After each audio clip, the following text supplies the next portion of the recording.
People come from literally all over the world to see the rare historic aeroplanes of the Shuttleworth Collection.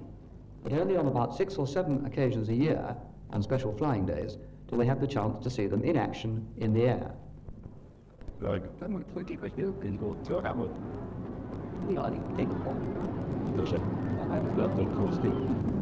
The end of an era was marked by the phasing out of the biplane as a fighting machine. The Gloucester Gladiator was the RAF's last biplane fighter.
We have the Sopwith Pup. On the other side of the lines, in World War I, the Germans flew machines like this LBG Six with its powerful Benz engine.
Black Buster.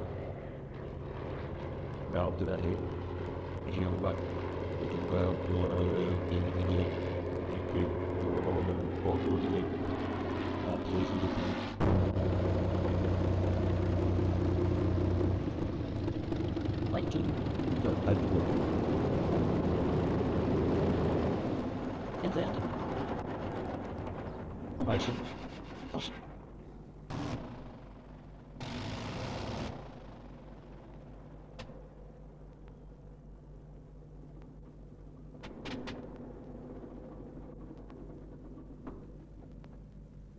Into the era of sporting flying, which became so successful as it did, largely due to the introduction of the Havilland Moth.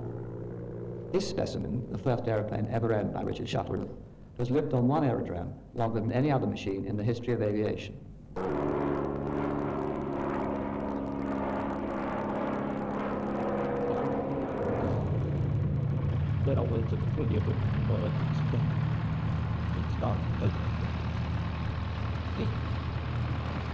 By 1929, the Royal Air Force needed a new trainer.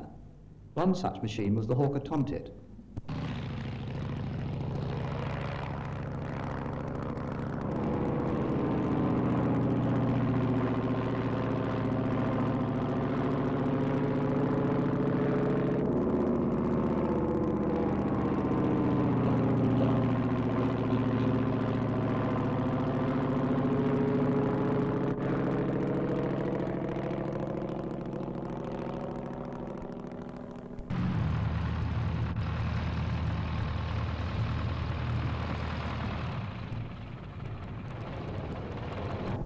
In the 1930s, many people designed and built their own aeroplanes.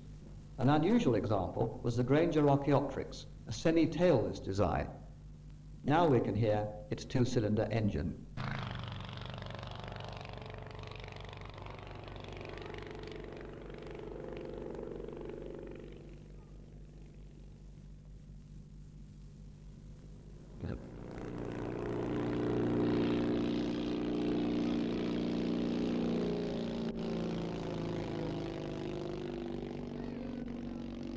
Spotter.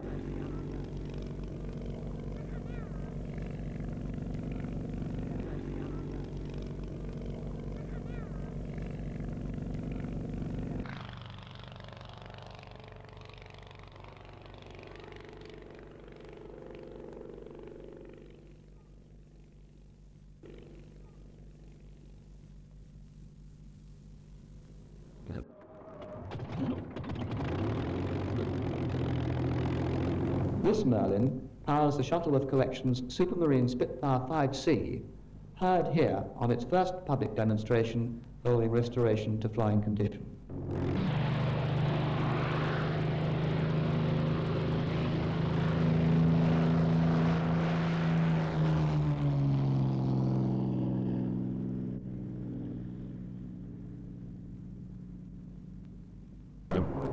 Didn't bother.